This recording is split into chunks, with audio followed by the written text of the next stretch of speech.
हम राजस्थान का इतिहास पढ़ रहे थे और राजस्थान के इतिहास में ही आज हम आगे पढ़ रहे हैं चौहान वंश। देखिए, ललित संस्थान यूट्यूब चैनल है और आप लगातार इन वीडियो को देखते रहें। चौहान वंश की हम बात करेंगे। चौहान वंश राजस्थान के पश्चिमी जो भूभाग है, इस क्षेत्र में जिस वंश ने शासन किया, इस वंश को तो कहा जाता है राठौड़ वंश। इसी प्रकार से राजस्थान का दक्षिणी क्षेत्र मेवाड़, इस क्षेत्र में जिस वंश ने शासन किया, इस वंश को कहा जाता है गोहिल, गहलोत या सिसोदिया वंश। इसी प्रकार से राजस्थान का पूर्वी क्षेत्र जयपुर और जयपुर के आसपास का क्षेत्र, इस क्षेत्र में जिस राजपूत वंश ने शासन किया, इसे कहा जाता है कछवाह वंश। इसी प्रकार से ही सांभर का क्षेत्र, अजमेर का क्षेत्र, रणथंभौर का क्षेत्र, बाड़मेर जालोर का क्षेत्र, नाडोल का क्षेत्र, इन पर विशेषतः जिस राजपूत वंश के द्वारा शासन किया गया था, इस वंश को कहा जाता है चौहान वंश।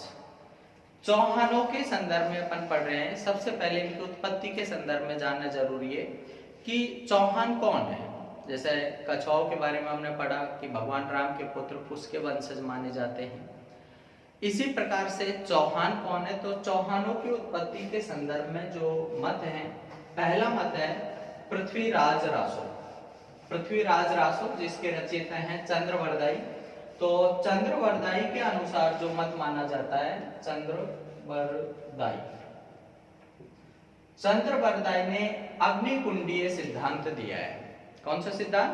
अग्निकुंडीय, कि इनकी उत्पत्ति, राजपूतों की उत्पत्ति कहां से हुई है? अग्निकुंड से हुई है। कि ये कहा जाता है कि मुनि वशिष्ठ द्वारा आबू पर्वत पर यज्ञ करवाया जा रहा था। अगस्त्य मुनि थे, वशिष्ठ जी थे, ये सब मिलकर के यज्ञ कर रहे थे और उस यज्ञ के अग्निकुंड को राक्षस थे, असुर थे, वो मल मूत्र विष्ठा का त्याग करके उसको अपवित्र कर रहे थे। उस स्थिति में मुनि वशिष्ठ जी ने जो आबू पर्वत पर यज्ञ चल रहा था, उस यज्ञ के अग्निकुंड से 4 राजपूत जातियां पैदा की। असुरों से सुरक्षा के लिए 4 राजपूत जातियों को पैदा किया। तो अग्निकुंड से 2 तो पीपी निकली और 2 निकली सीसी। पीपी 5 लीटर वाली, सीसी वैसे पौवा, ठीक है। पीपी सीसी का तात्पर्य, पी से मतलब है प्रतिहार। कौन निकले पहले अग्निकुंड से? प्रतिहार। प्रतिहार के बाद में फिर परमार, परमार के बाद में चालुक्य, फिर उसके बाद में अंत में पैदा हुए चौहान। कि मुनि वशिष्ठ ने जो आबू पर्वत पर यज्ञ करवाया था, उस यज्ञ के अग्निकुंड से 4 राजपूत जातियों को पैदा किया। सबसे पहले प्रतिहार, प्रतिहारों ने असुरों के साथ युद्ध किया, पराजित हुए। फिर परमारों ने किया, फिर चालुक्यों ने किया, अंततः असुरों का संहार किया किन्होंने? चौहानों ने। तो इसी को कहा जाता है अग्निकुंडीय सिद्धांत। की मतलब चौहान भी कहां से पैदा हुए हैं? अग्निकुंड से पैदा हुए हैं। और इसे ही राजपूतों की उत्पत्ति का अग्निकुंडीय सिद्धांत कहा जाता है। ये सिद्धांत देने वाले कौन थे? चंद्रवरदाई। कौन सी पुस्तक? पृथ्वीराज रासो। इसके अलावा बात करें हम डॉक्टर गौरीशंकर हीराचंद ओझा, जिन्होंने राजपूताने का इतिहास लिखा है। नयनचंद सूरी, जिन्होंने हम्मीर महाकाव्य ग्रंथ की रचना की है। जयानक, जिन्होंने पृथ्वीराज विजय की रचना की है। ये सब कहते हैं कि ये सूर्यवंशी है। कौन? डॉक्टर गौरीशंकर हीराचंद ओझा, इधर अपने नयनचंद सूरी। ये सब क्या कहते हैं कि ये कौन है? सूर्यवंशी है। सूर्यवंशी।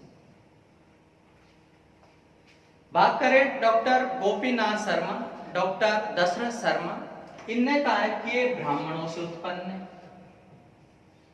इनकी उत्पत्ति कहां से हुई है? ब्राह्मणों से। किससे? गोपीनाथ शर्मा, डॉक्टर दशरथ शर्मा। ये क्या कहते हैं? इनकी उत्पत्ति कहां से? ब्राह्मणों से। इनका तर्क भी उचित है। इनका तर्क उचित यह है कि बिजोलिया शिलालेख है, बिजोलिया शिलालेख में गुणिभद्र सूरी के द्वारा जो लिखा गया है, बिजोलिया भीलवाड़ा में पड़ता है, वहां का शिलालेख है, उसमें चौहानों की उत्पत्ति वत्स गोत्र के ब्राह्मणों से बताई गई है। वत्स नाम का गोत्र है, उस वत्स गोत्र के ब्राह्मणों से बताई गई है। तो उसके आधार पर इन्होंने कह दिया कि इनकी उत्पत्ति कहां से है, ब्राह्मणों से। ऐसे याद रख लेना, गोपीनाथ शर्मा है, डॉक्टर दशरथ शर्मा है, ब्राह्मण है, ब्राह्मणों की सी बात करती। इधर यहां पर बात करें अपन colonel James Tod, doctor Smith, crook, ये विदेशी हैं। ये चौहानों की उत्पत्ति विदेशी मानते हैं कि ये क्या है, मध्य एशिया से आई हुई जाती है, मध्य एशिया से आई हुई जाती है। एक है डीपी चट्टोपाध्याय, डीपी चट्टोपाध्याय, इन्होंने दिया मिश्रित मूल का सिद्धांत, मिश्रित मूल का सिद्धांत। चौहानों की उत्पत्ति के संदर्भ में कौन सा सिद्धांत दिया है, मिश्रित मूल का सिद्धांत। देखिए चंद्रवरदाई ने क्या कहा है, इनकी उत्पत्ति अग्निकुंड से है। ओझा सूर्यवंशी कह रहे हैं इनको, ठीक है, सूर्य है नैनचंद सूर्य, उनने भी इनको सूर्यवंशी कहा है। जयानक की बात करें तो जयानक है, उन्होंने भी इनको क्या कहा है कि ये सूर्यवंशी है। डॉक्टर गोपीनाथ शर्मा, दशरथ शर्मा, इनकी उत्पत्ति कहां से बता रहे हैं, ब्राह्मणों से। Colonel James Tod, Smith, crook, ये इनकी उत्पत्ति क्या बता रहे हैं कि ये मध्य एशिया से आई हुई जाती है। और डीपी चट्टोपाध्याय ने क्या दे दिया, मिश्रित मूल का सिद्धांत। सभी के सिद्धांतों को मिला करके बना दिया मिश्रित मूल का, बना दिया होगा कि भाई तुम सबके सब सही कह रहे हो, झगड़ा करने की जरूरत नहीं है। एक तरफ ये कह रहे हैं कि सूर्यवंशी होंगे, सूर्यवंशी, ठीक है, दूसरे कह रहे हैं कि मध्य एशिया से हैं, आए होंगे मध्य एशिया से। तीसरे आदमी कह रहे हैं कि अग्निकुंड से पैदा हुए, कि भाई मध्य एशिया से आए होंगे, सूर्यवंशी रहे होंगे। अपने जो नई जगह जाकर के बसते हैं तो अपने गृह प्रवेश किया जाता है, यज्ञ वज्ञ का आयोजन करवाया जाता है, तो यज्ञ का आयोजन करवाया होगा, इसलिए कह दिया कि अग्निकुंड में से पैदा हुए। और यज्ञ को संपन्न करवाने वाले कौन होंगे, ब्राह्मण, तो ये कह दिया ब्राह्मणों से उत्पन्न हुए। ऐसे करके मिला करके सबका एक मिश्रित मूल का सिद्धांत बना दिया, किसने, डीपी चट्टोपाध्याय। तो बात यह है, चौहानों की उत्पत्ति के संदर्भ में एक सर्वमान्य सिद्धांत नहीं है। तो ये अलग अलग बातें मानी जाती हैं कि उत्पत्ति कहां से हुई है। चंद्रवरदाई का अपना मत है, इनके अपने मत है। तो ये तो बात इतनी सी है कि चौहानों की उत्पत्ति कहां से हुई। हम पढ़ रहे हैं हमारे राजपूताने में चौहान कहां पर आए सबसे पहले, तो हमारे राजस्थान की हम बात करें तो हमारे राजस्थान में चौहानों का सबसे पहले जो उद्भव हुआ है वो हुआ है अपने शाकंभरी में, सांभर में। और यहाँ पर जो चौहान वंश का संस्थापक था वो था वासुदेव चौहान। इस वंश के जो प्रमुख शासक हुए हैं उनमें अपन बात करें तो एक है अजय राज, जो हमारी परीक्षाओं की दृष्टि से महत्वपूर्ण है, उनकी हम बात करेंगे। जो समकालीन इस समय परीक्षाएं हैं, पटवारी की है, राजस्थान पुलिस की है, ग्राम सेवक की हैं, इस तरह की जो परीक्षाएं हैं उनके आधार पर जो प्रश्न पूछे गए हैं अब तक। वासुदेव के बाद में अजय राज के बाद में अब प्रमुख शासक हुआ है अर्णव राज, जिनको आनाजी भी कहा जाता है। इसके बाद में हुए हैं विग्रह राज, जिनको बीसल देव भी कहा जाता है, विग्रह राज चतुर्थ या बीसल देव। इस वंश का अगला प्रमुख शासक हुआ है वो है पृथ्वीराज चौहान तृतीय। इसी वंश में आगे हुआ गोविंद राज। अगला प्रमुख शासक रहा है हम्मीर देव के बाद में प्रमुख शासकों में है कीर्तिपाल और एक है कान्हड़ देव। हम इन प्रमुख शासकों की बात करेंगे, साथ में इससे संबंधित जो और राजा हैं उनकी भी हम चर्चा करेंगे।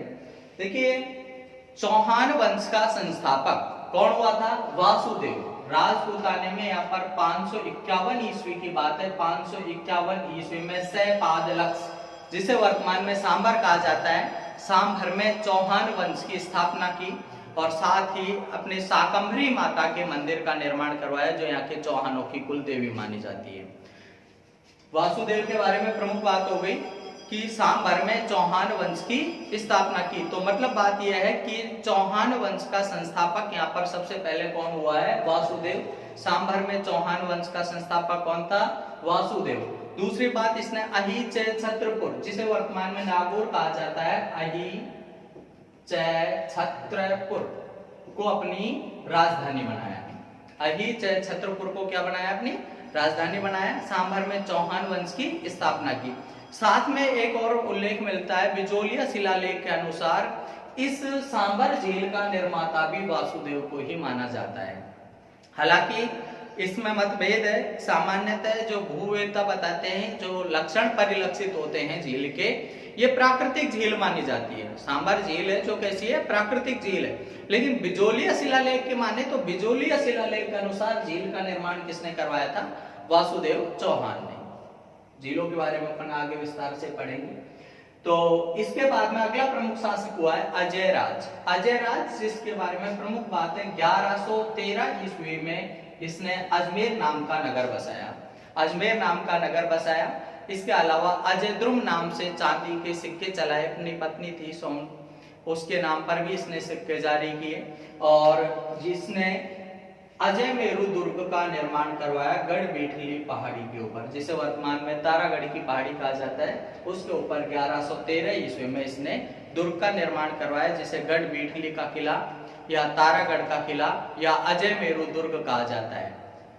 पुनः बता रहा हूं, अजयराज चौहान 1113 ईस्वी में अजमेर नाम का नगर बसाया। अजयद्रुम नाम से चांदी के सिक्के चलाए। इसके अलावा गढ़बीठली पहाड़ी के ऊपर इसने किले का निर्माण करवाया। ये वर्तमान में तारागढ़ की पहाड़ी कही जाती है, जो मध्य राजस्थान की सबसे ऊंची चोटी है। जैसा हम राजस्थान का मानचित्र देखते हैं, तो राजस्थान के मानचित्र में हम बात करें कि एक अरावली पर्वत श्रृंखला है, जो दक्षिण पश्चिम से प्रारंभ होकर के उत्तर पूर्व की ओर जाती है। इसकी सबसे ऊंची चोटी है गुरु शिखर 1722। उसके बाद में और है शेर, जरगा वगैरह। इधर उत्तर में बात करें तो उत्तर में सबसे ऊंची चोटी है रघुनाथगढ़ 1055 मीटर। मध्य राजस्थान में बात करें तो 873 मीटर की ऊंचाई की चोटी है। कौन सी? तारागढ़ की। मध्य राजस्थान की सबसे ऊंची चोटी कौन सी है? तारागढ़ की। इस पहाड़ी के ऊपर किला बना हुआ है, कौन सा? अजय मेरू दुर्ग, जिसका निर्माण किसने करवाया था? अजयराज ने। अजयराज चौहान ने इस किले का निर्माण करवाया था। इस किले के बारे में कहा जाता है कि शायद ही कोई किला हो जिसने इतने आक्रमण झेले हो जितने कि तारागढ़ का किला अजमेर ने। कारण क्या रहा है कि ये मध्य राजस्थान में पड़ जाता है। जो भी आक्रांता आता, 2 ठोकर इसमें मार जाता। तो सबसे ज्यादा ध्वस्त हुआ है किला, कौन सा हुआ? तारागढ़ का किला। इसीलिए अजमेर को कहा जाता है राजस्थान का हृदय या राजस्थान का नाका, क्योंकि यहीं से होकर के गुजरता रास्ता। तो इस किले पर जितने आक्रमण हुए हैं, शायद ही कोई और किले ने झेले हो। इसी कारण से किला है लगभग ध्वस्त हो चुका है। इस किले के अंदर जो वर्तमान में प्रमुख जो जगह है, तो है मीरान साहब की दरगाह है। क्या है? मीरान साहब की दरगाह है। मीरान साहब की दरगाह है। और कहा जाता है कि जब ख्वाजा साहब की दरगाह पर जियारत के लिए जाया जाता है, तो साथ में ही मीरान साहब की दरगाह पर जाया जाता है, तभी जियारत पूरी मानी जाती है। जैसे हिंदू धर्म में परंपरा है कि जब वैष्णो देवी के जाते हैं तो वहां पर भैरू बाबा का मंदिर भी है, तो वहां भी जाना जरूरी होता है। तो यहाँ मीरान साहब की दरगाह है और दरगाह के पास में ही घोड़े की टाप बनी हुई है। कहा जाता है कि किसी शैतान ने मीरान साहब के ऊपर पत्थर फेंकने का प्रयास किया था, तो मीरान साहब के घोड़े ने अपने पैर से रोक लिया था। तो उस स्थान पर बनी हुई है घोड़े की टाप।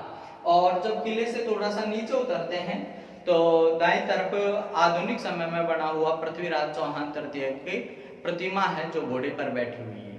तो इस तरह का ये अजमेर का किला है। इसे कहा जाता है वर्तमान में तारागढ़ का किला। नाम तो था गढ़बीठली का किला या अजय मेरू दुर्ग, लेकिन एक हम मेवाड़ का शासक पढ़ते हैं, राणा सांगा। राणा सांगा का बड़ा ही बड़ा भाई था, जिसका नाम था कुंवर पृथ्वीराज सिसोदिया। ये सिसोदिया वंश का है, तो इसको क्या कहते हैं? कुंवर पृथ्वीराज सिसोदिया। एक मेवाड़ का राजकुमार था, पर राणा सांगा का बड़ा ही बड़ा भाई था। इसकी पत्नी का नाम था ताराबाई। उस तारा के नाम पर यहाँ पर कुछ महल बनवाए गए थे, इसीलिए इस किले को क्या कहा जाता है? तारागढ़ का किला। दूसरी बात इसी के साथ एक और याद रखें, तारागढ़ का किला अजमेर में भी है और तारागढ़ का किला बूंदी में भी है। बूंदी का जो किला है वो बनवाया था बरसिंघाड़ा ने। किसने बनवाया था? बरसिंघाड़ा ने। पर वहां पर क्या है, राजाओं ने पीढ़ी दर पीढ़ी महलों का निर्माण करवाया। एक राजा ने एक महल बनवा दिया, दूसरे ने दूसरा बनवा दिया, तीसरे ने तीसरा बनवा दिया, चौथे ने चौथा बनवा दिया। तो ये आकृति दूर से देखने पर तारे की सी प्रतीत होती है, इस कारण इसको क्या कहा जाता है? तारागढ़ का किला। अजमेर वाले को भी तारागढ़ कहा जाता है, बूंदी के किलों को भी क्या कहते हैं?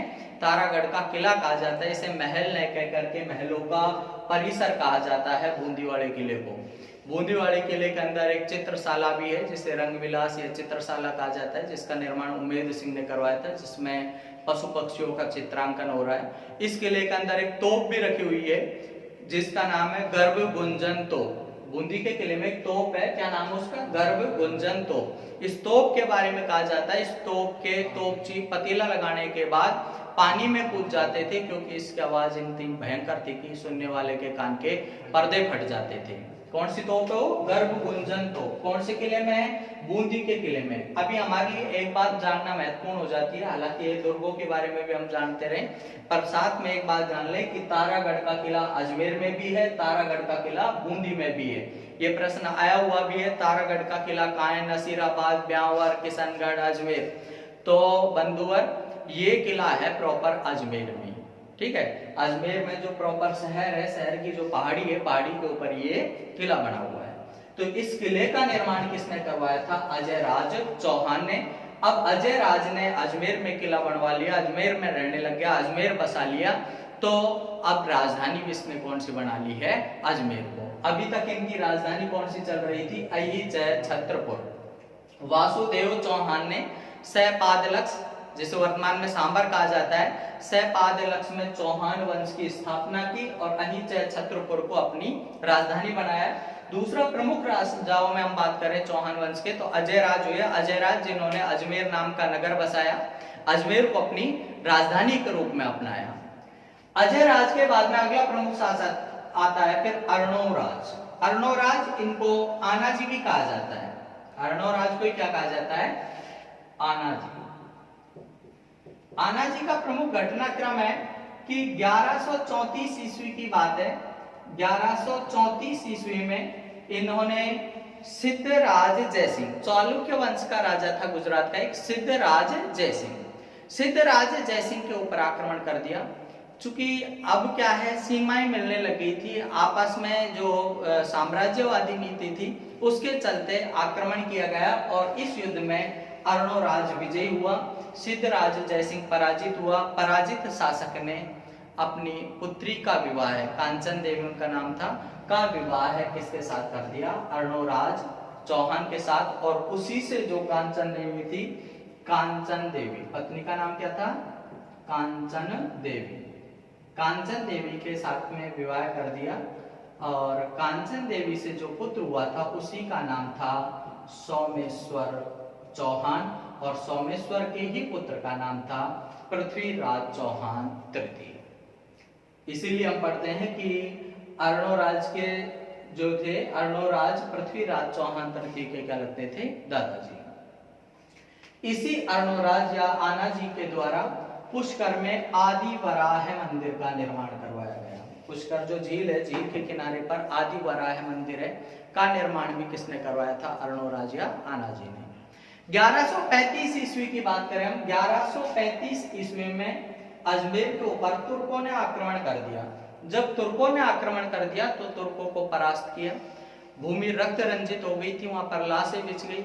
अब लाशों को कोई उठाने वाला नहीं था, लंबे समय तक जो लाशें बिछी रही, इस कारण से वहां पर महामारी की समस्या पैदा हो गई। महामारी की समस्या पैदा हुई। उसके उपरांत यहाँ पर 1137 ईस्वी की बात है, 1137 ईस्वी में अजमेर में एक बांडी नाम की नदी थी। कौन सी नदी? बांडी नदी। बांडी नदी थी, उस बांडी नदी के पानी का रुख अजमेर की तरफ मोड़ा गया और अजमेर की तरफ मोड़ करके उसको पवित्र किया गया। अजमेर शहर को पवित्र किया गया। लाशें बिछ गई थी, उनमें दुर्गंध पैदा हो गई, महामारी की समस्या पैदा हो गई। उस स्थिति में बांडी नदी का पानी का रुख मोड़ करके और उस जगह को पवित्र किया गया और 1137 ईस्वी में फिर उस नदी के आगे पाड़ लगवा दी और एक झील बन गई, आना सागर झील। तो आना सागर झील का निर्माण अर्णोराज या आना जी ने 1137 ईस्वी में करवाया। 1135 में तुर्कों को परास्त किया, 1137 ईस्वी में आना सागर झील का निर्माण करवाया। आना सागर झील का निर्माण करवाया। इसी झील के किनारे स्थित है दौलत बाग। दौलत बाग कि जहांगीर था कुछ समय अजमेर में ही रहा था। मेवाड़ अभियान के दौरान जहांगीर अजमेर में ही रहा था। अकबर के द्वारा किला बनवाया गया था, अकबर का किला। उस किले में रहता था अपने परिवार के साथ में। तो परिवार में उसकी पत्नी थी जहांगीर की नूरजहां। नूरजहां और नूरजहां की माता का नाम था असमत बेगम। क्या नाम था? असमत बेगम। पिता तो थे ग्यास बेग, माता का नाम क्या था? असमत बेगम। अब जब ये परिवार के साथ में यहाँ रहते थे तो जहांगीर ने क्या किया, इस झील के किनारे, आना सागर झील के किनारे बाग लगवाया। बाग में सासू ससुर अपने घूमने के लिए जाते, असमत बेगम और ग्यास बेग अपने फूल वूल निचोड़ते, उनकी खुशबू लेते और उससे इत्र बनाते। तो इत्र बनाने की विधि का आविष्कार करने वाली भारत में प्रथम व्यक्ति कौन थी? असमत बेगम। और दूसरी बात, ये इत्र बनाने की विधि का आविष्कार भी कहां पर हुआ है? आना सागर झील के किनारे जो दौलत बाग है। इसी दौलत बाग को वर्तमान में सुभाष चंद्र बोस के नाम पर कहा जाता है सुभाष उद्यान। सुभाष उद्यान के नाम से जाना जाता है। तो ये दौलत बाग हो गया, ये अपने आना सागर झील हो गई। और इन दोनों के मध्य में यहाँ पर जो बांध की पाड़ है, पाड़ के ऊपर संगमरमर की 5 छतरियां हैं, इनको कहा जाता है 12 दरी। इस 12 दरी का निर्माण जहांगीर के पुत्र शाहजहां के द्वारा करवाया गया। ध्यान रखें, आना सागर झील का निर्माण किसने करवाया था? अर्णोराज या आना जी ने। आना सागर झील है, प्रॉपर शहर में ही है, अजमेर शहर में है। और झील के बिल्कुल किनारे पर क्या स्थित है? यहाँ पर दौलत बाग है। दौलत बाग और झील के बीच में यहाँ पर अपने बांध की पाड़ है और पाड़ के ऊपर संगमरमर की 5 छतरियां हैं। इनका निर्माण किसने करवाया था? शाहजहां ने। कई बार हम ये कंफ्यूज हो जाते हैं कि साहब जो ये दौलत बाग शाहजहां ने बनवाया कि ये क्या नाम से अपने जो 12 दरी है इसका निर्माण करवाया। सीधी सी बात है भाई, स्थापत्य कला का स्वर्ण काल किसका कहा जाता है? शाहजहां का। तो स्थापत्य का जो काम है वो किसके द्वारा करवाया गया है? शाहजहां के द्वारा। दौलत बाग लगवाया गया है किसके द्वारा? जहांगीर के द्वारा। अर्णोराज के बाद में अगला प्रमुख शासक आता है फिर विग्रहराज चतुर्थ। विग्रहराज चतुर्थ, इनको बीसल देव भी कहा जाता है। बीसल देव या कवि बांधव भी कहा जाता है। कवि बांधव, इनके बारे में कहा जाता है कि इसके बाद में इस उपाधि की किसी को आवश्यकता ही महसूस नहीं हुई, क्योंकि ऐसा कोई आगे कवि पैदा ही नहीं हुआ ऐसे राजा के आश्रय में। इसलिए इनको क्या कहा गया है? कवि बांधव या कटी बांधव। कवि था और कवियों का आश्रयदाता था। इसका समय सैपादलक्ष का स्वर्ण युग कहलाता है। चौहानों का स्वर्ण काल कहा जाता है। किसका समय? विग्रहराज चतुर्थ। विग्रहराज चतुर्थ, इसी को कहा जाता है बीसल देव। ठीक है, कवियों का आश्रयदाता होने के कारण क्या कहते हैं इसे? कवि बांधव। कवियों का आश्रयदाता था, स्वयं भी एक कवि था जिसने हरिकेली नाम के नाटक की रचना की थी। हरिकेली नाम का एक संस्कृत का नाटक लिखा था। इनका एक दरबारी कवि था सोम कवि, जिसने ललित विग्रहराज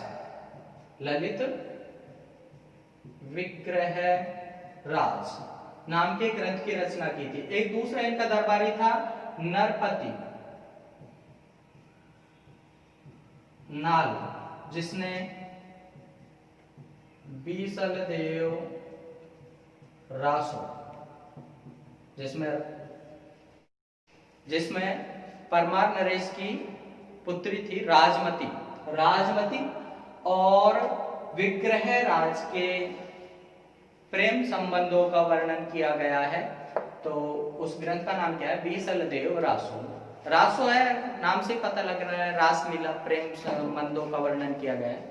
तो ये कवि था जिसने हरिकेली नाम का नाटक लिखा। इसका दरबारी कवि था सोम, जिसने ललित विग्रह राज लिखा। नरपति नाल, जिसने बीसलदेव रासो नाम के ग्रंथ की रचना की थी। विग्रह राज के बारे में बात करें तो विग्रह राज ने एक तो संस्कृत पाठशाला का निर्माण करवाया अजमेर में। धार में जैसे संस्कृत की पाठशाला बनी थी, भारत में सबसे पहली संस्कृत पाठशाला कहाँ बनी थी? धार, मध्य प्रदेश में। और राजस्थान की बात करें तो कहाँ पर बनी थी? अजमेर में, जिसे कुतुबुद्दीन ऐबक ने तुड़वा करके उसको 2.5 दिन के झोंपड़े में परिवर्तित कर दिया था। और इसे ही को 16 खंबा महल भी कहा जाता है। ये जो 2.5 दिन का झोंपड़ा है, इसमें 16 खंबे, इस कारण इसको क्या कहा जाता है? 16 खंबा महल। दो बातें बताई जाती है कि या तो इसको 2.5 दिन में बना करके तैयार किया गया था, इसलिए इसको क्या कहा जाता है? 2.5 दिन का झोंपड़ा। दूसरा कारण ये भी है कि यहाँ पर पंजाब साहिब का 2.5 दिन का उर्स लगता था। उर्स तात्पर्य मेला, 2.5 दिन का मेला लगता था, इस कारण इसे क्या कहा जाता है? 2.5 दिन का झोंपड़ा। इसके अलावा विग्रह राज चतुर्थ की बात है, इन्होंने बीसलपुर बांध का निर्माण करवाया।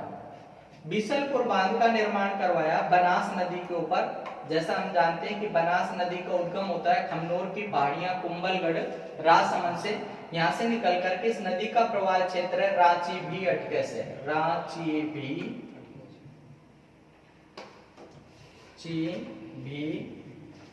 अटके से।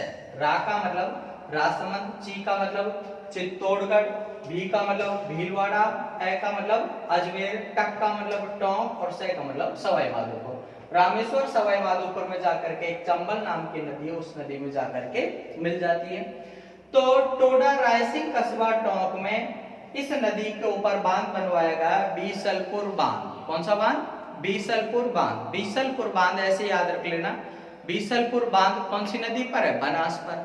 किसने बनवाया था? बीसलदेव ने। वैसे बीसलदेव, वैसे बनास, वैसे बीसलपुर बांध। बांध तो बनवाया था बीसलदेव ने। वर्तमान में ये राजस्थान की सबसे बड़ी पेयजल परियोजना है। नाबार्ड के सहयोग से पाइपलाइनें डाल करके और इससे पानी काम में लिया जा रहा है पीने के लिए। और पीने के लिए जो पानी काम में लिया जा रहा है, केकड़ी, नसीराबाद, सरवाड़, ब्यावर, अजमेर, टोंक, सवाई माधोपुर, जयपुर और यहाँ तक कि अब दौसा तक लाइनों को पहुंचाया जा रहा है। तो ये राजस्थान की सबसे बड़ी पेयजल परियोजना है। देखिए, राजस्थान का सबसे बड़ा बांध नहीं है, क्या है? राजस्थान की पेयजल परियोजना। तो बांध तो किसने बनवाया था? बीसलदेव ने। वर्तमान में नाबार्ड के सहयोग से पेयजल परियोजना बनवाई गई है। किस बांध पर? बनास नदी के बांध पर। पिछले राजस्थान सरकार के कार्यकाल में इस बांध में चूंकि पानी की कमी आ जाती है, इतने सारे शहरों की जलापूर्ति करती है, तो इसके लिए एक बामनी नदी है जिसका उद्गम होता है हरिपुरा चित्तौड़गढ़ से। उस नदी का पानी भी इस बनास नदी में छोड़ने की प्रक्रिया चली थी। योजना बनाई गई थी कि बामनी नदी का पानी है जो बनास में आ जाएगा, उससे क्या है कि इस बीसलपुर बांध की जलापूर्ति हो सकेगी। इसके बाद में हम बात करें विग्रह राज चतुर्थ। विग्रह राज चतुर्थ के बाद में अगला प्रमुख शासक आता है अपने पृथ्वीराज चौहान तृतीय। पृथ्वीराज चौहान तृतीय की हम बात करते हैं तो पृथ्वीराज चौहान तृतीय एक दिल्ली का शासक था अनंगपाल।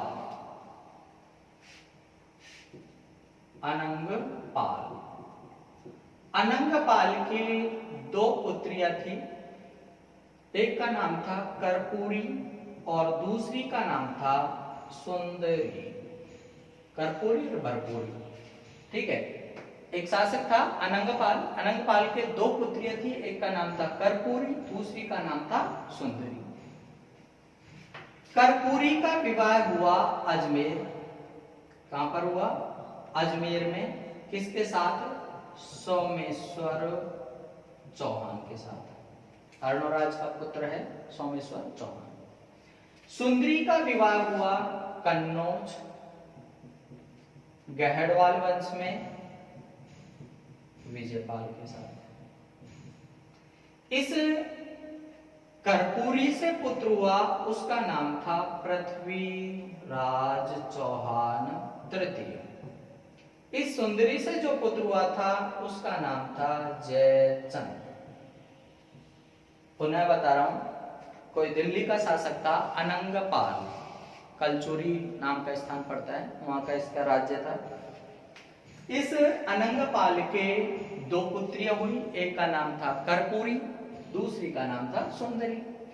कर्पूरी का विवाह हुआ अजमेर के सोमेश्वर चौहान के साथ में, सुंदरी का विवाह हुआ कन्नौज के विजयपाल के साथ में।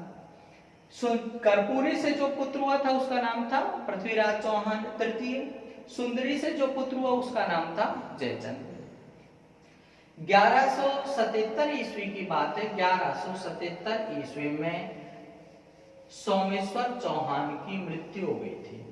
सोमेश्वर चौहान की मृत्यु के उपरांत सोमेश्वर चौहान का पुत्र कौन, पृथ्वीराज चौहान तृतीय को शासक बनाया गया। 1166 ईस्वी में अनहिल पाटन गुजरात में पृथ्वीराज चौहान तृतीय का जन्म हुआ था।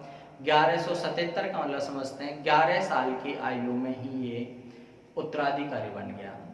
अब जब 11 साल की आयु में उत्तराधिकारी बन गया तो इसकी जो संरक्षिका थी, इसकी माता थी कर्पूरी देवी। कौन थी?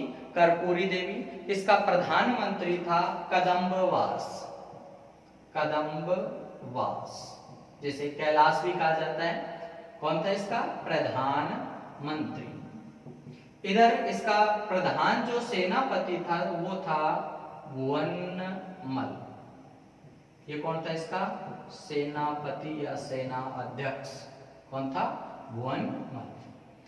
मतलब ये है पृथ्वीराज चौहान तृतीय था जो 1177 में मतलब 11 वर्ष की आयु में ही उत्तराधिकारी बन गया था। अब जब ये 11 साल की आयु में उत्तराधिकारी बन गया, उस समय संरक्षिका इसकी माता थी।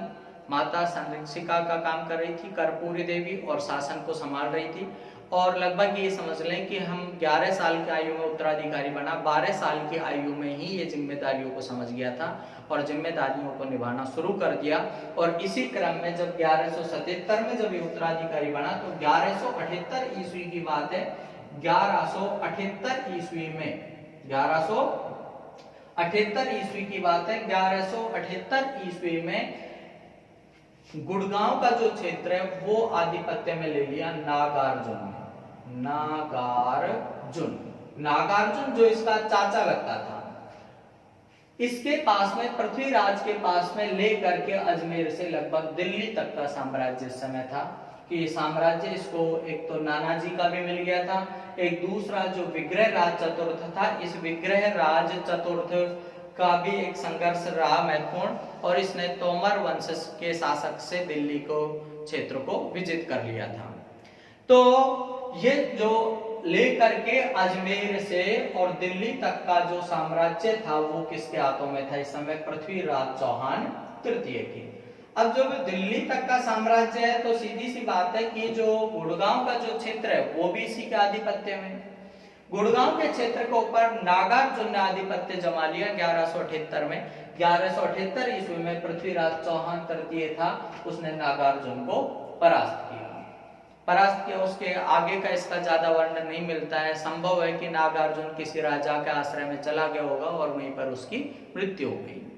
अब इसके बाद में अगला होता है 1178 के बाद में 1182 ईस्वी की हम बात करें तो 1182 ईस्वी में भंडानक नाम की जाति थी। कौन सी जाति?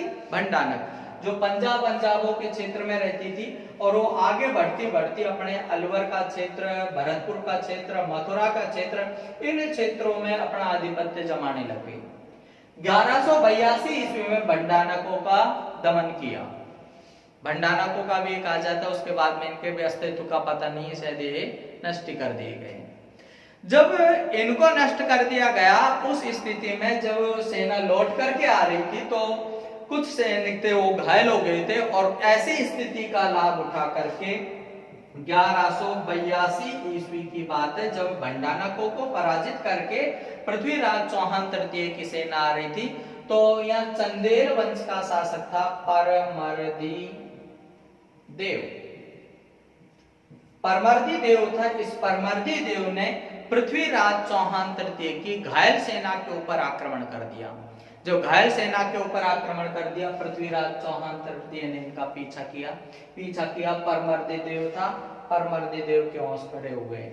उस स्थिति में परमर्दी देव ने अपने 2 सेना नायक थे उनको बुलवाने के लिए भेजा। एक का नाम था आला और एक का नाम था ऊदल। आला ऊदल इसके सेना नायक थे, पर किसी कारण से इस परमर्दी देव ने आला और ऊदल को दरबार से निकाल दिया था। जब इनको दरबार से निकाल दिया तो ये आला और ऊदल यहाँ से छोड़ करके कन्नौज चले गए। महोबा को छोड़कर कहां चले गए थे? कन्नौज चले गए। लेकिन अब जब पृथ्वीराज चौहान तृतीय ने परमर्दी देव के ऊपर आक्रमण किया तो परमर्दी देव ने विवश होकर के आला ऊदल से कहा कि भाई तुम मेरी रक्षा के लिए नहीं लेकिन अपनी मातृभूमि की रक्षा के निमित्त ही आ जाओ, यहाँ पर आक्रमण हो रहा है। तो उस समय आला और ऊदल थे जो सेना लेकर के आगे आए, लेकिन आला और ऊदल युद्ध करते हुए वीर गति को प्राप्त हुए। निष्कर्ष ये निकला कि 1182 ईस्वी में पृथ्वीराज चौहान तृतीय ने महोबा का युद्ध लड़ा। इस महोबा के युद्ध में चंदेल वंश के शासक परमर्दी देव को पराजित किया। चंदेल वंश के शासक परमर्दी देव के जो 2 सेना नायक थे आला और ऊदल सैन्य वीर गति को प्राप्त हुई। इसी महोबा के युद्ध में पृथ्वीराज चौहान तृतीय की सहायता करने वाला था आमेर का एक शासक था पंचवन देव, जिसके बारे में हम आगे भी चर्चा करेंगे कि जब तराइन का द्वितीय युद्ध हुआ था उस युद्ध में वो युद्ध करता हुआ वीर गति को प्राप्त हुआ। इस समय की हम तात्कालिक परिस्थितियां देखें तो ये जो राजा हैं आमेर के राजा, ये चौहानों के सामंत के रूप में काम कर रहे हैं, इनके नियंत्रण में रहकर के काम कर रहे थे। इधर अगला युद्ध हुआ 1184 ईस्वी में। 1184 ईस्वी की बात है। युद्ध का जो कारण बताया जाता है, एक तो बताया जाता है इच्छनी देवी। कौन थी? इच्छनी देवी। आबू के सांकला नरेश की पुत्री थी इच्छनी देवी। इसके साथ में गुजरात का एक शासक था भीम, चालुक्य वंश का देव सेकंड। भीमदेव सेकंड इच्छा रखता था विवाह करने की, लेकिन इससे विवाह कर लिया अजमेर के पृथ्वीराज चौहान तृतीय ने। किसके साथ? इच्छनी देवी। इस बात को लेकर के विवाद हो गया। विवाद का दूसरा कारण भी माना जाता है, इतिहासकार कहते हैं कि शायद कारण ये नहीं, कारण ये हो सकता है कि जो ये चालुक्य जो थे ये भी अपने साम्राज्य विस्तार की नीति में थे और लगभग इनका जो क्षेत्र था, यहाँ पर अपने बात करें सिवाना का जो क्षेत्र है, जालोर का क्षेत्र है, मेड़ता तक ये अपने लगभग आ गए थे। तो आपस में दोनों की सीमाएं मिलने लग गई थी। इस बात को लेकर के विवाद हुआ और इस विवाद में भीमदेव का सेनापति था जगदेव प्रतिहार के नेतृत्व में सेना गई। इस युद्ध में भी पृथ्वीराज चौहान तृतीय की विजय हुई। देखिए हम पुनः पीछे से देखें। पृथ्वीराज चौहान तृतीय शासक बन गया था 1177 ईस्वी में। 1178 ईस्वी में इसने अपने चाचा नागार्जुन को परास्त किया, गुड़गांव के क्षेत्र पर जिसने आधिपत्य जमा लिया था। 1182 ईस्वी में इसने भंडानको को पराजित किया। 1182 ईस्वी में ही चंदेल वंश के शासक परमर्दी देव के परास्त किया। इसके जो सेना नायक थे आला ऊदल युद्ध करते हुए वीर गति को प्राप्त हुई। 1184 ईस्वी में भीमदेव सेकंड को परास्त किया। इसके सेना नायक था जगदेव प्रतिहार, युद्ध में पराजित हुआ। इसके बाद हम बात करते हैं प्रमुख युद्ध हुआ इसका 1191 ईस्वी में। इसे कहा जाता है तराइन का प्रथम युद्ध। 1191 ईस्वी में हुआ कौन सा युद्ध? तराइन का प्रथम युद्ध। तराइन नाम किस स्थान पड़ती है? हरियाणा में। 1191 ईस्वी में तराइन के जो युद्ध की बात करें तो तराइन का युद्ध हुआ कि इस समय पृथ्वीराज चौहान तृतीय की जो सीमाएं जो मैं आपको बता रहा हूं, इसकी साम्राज्यवादी नीति थी। इसके पास लेकर के अजमेर से दिल्ली तक का साम्राज्य था। एक साबुद्दीन गोरी था जो भी अपने प्रयासों को कर रहा था। उसने गुजरात पर भी अभियान चलाया था। इधर यहाँ पे भी कुछ पंजाब जैसे कुछ क्षेत्रों को विजिट कर लिया था। वो ये जानता था कि जब तक पृथ्वीराज चौहानों को नष्ट नहीं किया जा सकता, जब तक अपन भारत पर साम्राज्य नहीं कर सकते। और इसी साम्राज्यवादी नीति के तहत वो अपने क्षेत्रों को जीतता हुआ अपने तराइन के मैदान में आ पहुंचा। यहाँ से पृथ्वीराज चौहान तृतीय की सेना गई। 1191 ईस्वी में युद्ध हुआ, तराइन का युद्ध, इसे कहा जाता है तराइन का प्रथम युद्ध। इस युद्ध में पृथ्वीराज चौहान तृतीय की विजय हुई। विजय के बाद में 1192 ईस्वी में तराइन का दूसरा युद्ध हुआ, तराइन का द्वितीय युद्ध हुआ। पृथ्वीराज चौहान तृतीय और मोहम्मद गोरी के मध्य लड़ा गया। इस युद्ध में मोहम्मद गोरी की विजय हुई। पृथ्वीराज चौहान तृतीय के हार के कारणों की हम बात करें तो हार के जो कारण रहा, पहला कारण तो यही बनता है, जब पृथ्वीराज चौहान तृतीय पहले युद्ध को जीत गया था तराइन के को, तो उसी समय गोरी की भागती हुई सेना के ऊपर आक्रमण कर देता, बंदी बना लेता, तो दूसरे युद्ध की नौबत ही पैदा नहीं होती। दूसरी हम बात करें कि इस समय क्या है, पृथ्वीराज चौहान तृतीय था जो सुरा और सुंदरी के चक्कर में पड़ गया था। किसके? सुरा और सुंदरी के। सुरा शराब के और सुंदरी, इसका विवाह हो गया था संयोगिता के साथ में।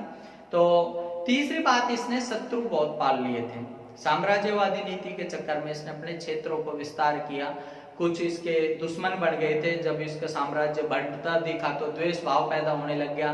जैसे हम प्रमुखतः बात करें तो जो अभी हमने बात की कि पृथ्वीराज चौहान तृतीय की माता का नाम था कर्पूरी और इसकी दूसरी जो एक मौसी है उसका नाम है सुंदरी, और सुंदरी के पुत्र का नाम था जयचंद। क्या नाम था? जयचंद, जो कि गहड़वाल वंश का शासक था। और पृथ्वीराज रासो के अनुसार वृतांत मिलता है कि जो कर्पूरी देवी का पुत्र है, कर्पूरी देवी का पुत्र है कौन? पृथ्वीराज चौहान तृतीय। इस पृथ्वीराज चौहान तृतीय के प्रेम संबंध थे जयचंद की पुत्री संयोगिता के साथ। इन प्रेम संबंधों के चलते जयचंद इससे चिढ़ता था। किससे? पृथ्वीराज चौहान तृतीय से। एक बार का वृतांत बताया जाता है कि जयचंद चिढ़ता था। उसने एक बार राजसूय यज्ञ का आयोजन करवाया, सभी राजाओं को आमंत्रित किया, एक पृथ्वीराज चौहान तृतीय को नहीं बुलाया।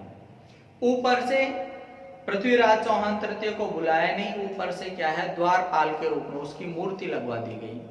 साथ साथ में जयचंद ने दूसरा काम किया, अपनी पुत्री संयोगिता का स्वयंवर रख दिया। सभी राजा आए थे, पृथ्वीराज को नहीं बुलाया गया, तो संयोगिता भी क्या अपने चारों तरफ राजाओं को देखती हुई गई और द्वारपाल के रूप में जो मूर्ति लगी हुई थी, किसकी? पृथ्वीराज चौहान तृतीय की, उस तृतीय की मूर्ति के ऊपर वरमाला डाल दी गई और वरमाला डाल दी। इधर यहाँ पर पृथ्वीराज चौहान तृतीय था, वो इस दृश्य को कहीं छुप करके देख रहा था, अपने सैनिकों के साथ में उसको संयोगिता को ले गया और ले जाकर के अपने अजमेर ले गया, वहां जाकर के उसने विवाह कर लिया। अब जयचंद चिढ़ता था पृथ्वीराज चौहान तृतीय से, लेकिन जयचंद की कोई बेचारी को उपाय नहीं खाती थी। तो जयचंद भी गोरी के संयोग में आ गया। तो एक इसने क्या किया, कुल मिलाकर के पृथ्वीराज ने अपने शत्रुओं को बढ़ा लिया था। ऊपर से इस समय की हम जो तात्कालिक परिस्थितियों की बात करें तो पृथ्वीराज चौहान तृतीय ने 1 साल का समय दे दिया है मोहम्मद गोरी को सेना तैयार करने के लिए। पहला युद्ध हुआ था 91 में, दूसरा हो रहा है 92 में। दूसरी बात ये हुई कि मोहम्मद गोरी ने क्या किया, इस युद्ध को हारने के बाद में दूत को भिजवाया चौहान के पास में कि मैं पुनः युद्ध के लिए तैयार हूं, आ जाओ युद्ध करने के लिए। पृथ्वीराज चौहान तृतीय ने उससे कह दिया कि पिछली बार जिंदा छोड़ दिया था, अब की बार जिंदा नहीं छोड़ूंगा, इसलिए जहां से आया वहीं पहुंच जाओ वापिस, मतलब अपने गोर प्रदेश को चला जाओ।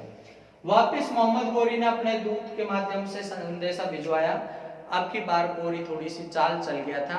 गोरी ने कह दिया कि मुझे मेरे भाई ने यहाँ पर भेजा था भारत में, भाई को मैंने संदेशा भिजवा दिया है, जैसे ही मुझको बुलवा लेगा मैं वापस चला जाऊंगा, तब तक आप मुझसे संधि वार्ता कर लें। कुछ जो क्षेत्र हैं जैसे पंजाब का क्षेत्र है, हिसार का क्षेत्र है, कुछ क्षेत्र हैं, वो क्षेत्र मुझे दे दें। इन परिस्थितियों में अब पृथ्वीराज चौहान तृतीय समझ बैठा कि मोहम्मद गोरी है वो अपने धमकी के मारे डर गया है और अब वो संधि वार्ता करना चाहता है, उसको कुछ क्षेत्र तक ही सीमित रखना है।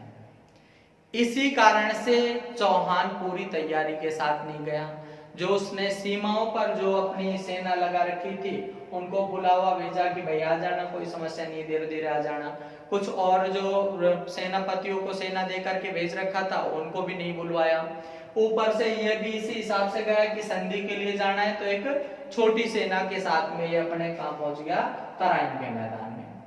वहां तराइन के मैदान में भी पहुंच गया, वहां भी अपने सुरापान करने लगे, दारू वारू पिए जम करके अपने मौज मस्ती की कि भाई अपने सुबह फ्रेश मूड से बात करेंगे, घूंट वूंट लगा लें। इधर जो गोरी था, गोरी अपने शिविर में मसाले जला करके और चौहान के जो शिविर था उसके चारों तरफ अपनी सेना को रातों रात ही लगा दिया। मसाले जलती हुई छोड़ दी मोहम्मद गोरी ने कि इससे ये प्रतीत होगा कि गोरी के सैनिक अपने शिविरों में रुके हुए हैं। जैसे अपने भी ऐसे करते हैं कि लाइट जला करके छोड़ दी घर वालों ने को दिखाने के लिए, घर वाले सोचते हैं बेचारा बालक सारी रात पड़ा है, तो ऐसे ही ने क्या किया, मसालों को जलती हुई छोड़ दिया अपने शिविरों में, और शिविरों में जलती हुई छोड़ करके और चौहान का जो शिविर लगा हुआ था उसके चारों तरफ अपना रात्रि को ही घेरा बना लिया। सुबह चौहान के जब सैनिक अपने खड़े हुए तो सुबह अपने सामान्य स्थिति में थे, अपने नित्य कर्म के लिए निकल लिए, नित्य कर्म के लिए शौच आदि कार्य के लिए गए हुए थे। बेचारों ने रात को जो दारू पी थी वही बोतल में पानी भर करके अपने कहीं आकोड़ा के पीछे जा रहे बैठ गए। उस स्थिति में मोहम्मद गोरी की सेना थी, उसने चौहान की सेना के ऊपर आक्रमण कर दिया। जो चौहान युद्ध करने के लिए हाथी पर बैठ करके आया था, घोड़े पर बैठ करके भागने का प्रयास किया। अब घोड़े पर बैठने का प्रयास किया, हिसार में जाकर के उसकी हत्या कर दी गई। इसके संदर्भ में भी थोड़ा सा मतभेद है। एक तो जो पृथ्वीराज रासो है चंद्रवरदाई के द्वारा लिखा हुआ, उसके अनुसार जो वृतांत मिलता है, उसके अनुसार वृतांत ये मिलता है कि पृथ्वीराज चौहान तृतीय और इसका मित्र भी था और दरबारी कवि भी था, कौन, चंद्रवरदाई, कि इन दोनों को बंदी बना करके गजनी ले जाया गया। कहाँ ले गए, गजनी ले गए, वहां बंदी बना करके रखा है। एक बार चंद्रवरदाई ने पृथ्वीराज चौहान तृतीय की प्रशंसा कर दी गौरी के सामने कि इनको शब्द भेदी बाण चलाना आता है। मोहम्मद गोरी ने पृथ्वीराज के आंखों को फुड़वा दिया और धनुष बाण पकड़ा दिए कि अब बाण चला करके दिखाए। तो उसी समय चंद्रवरदाई ने एक दोहा पढ़ा कि 4 बांस 24 गज अंगुल अष्ट प्रमाण, ता ऊपर सुल्तान है मत चूके चौहान। चौहान ने उसी दिशा में निशाना लगाया जो किसके जा करके लगा, मोहम्मद गोरी के। मोहम्मद गोरी घायल हो गया, इधर इन दोनों ने आत्महत्या कर ली। ये पर प्रसंग किसके अनुसार मिलता है, पृथ्वीराज रासो।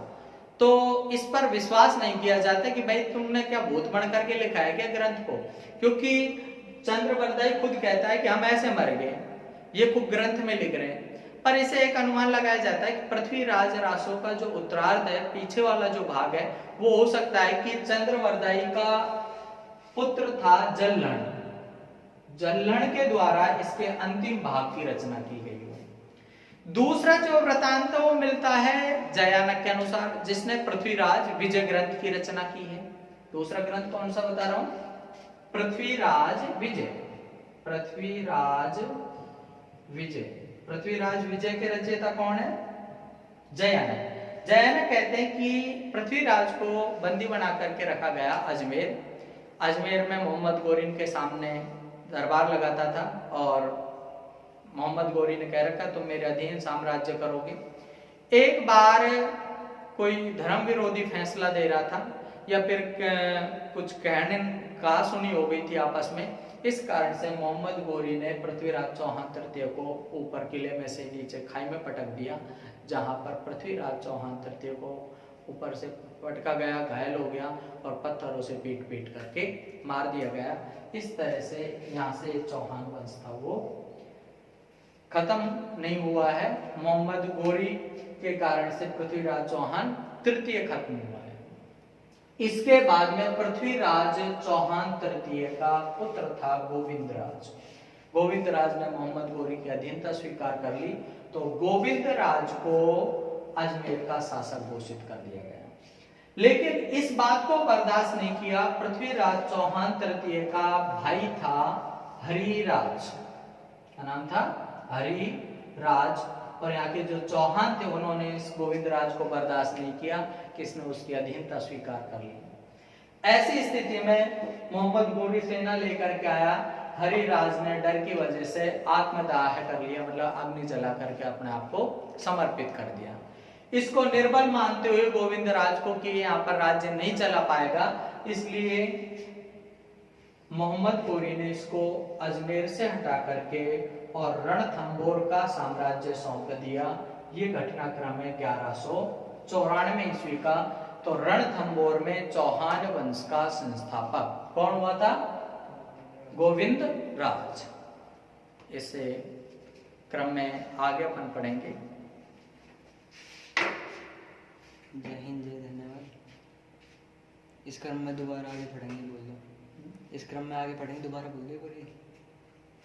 इस क्रम में अपन और आगे वीडियो में पढ़ेंगे। जय हिंद।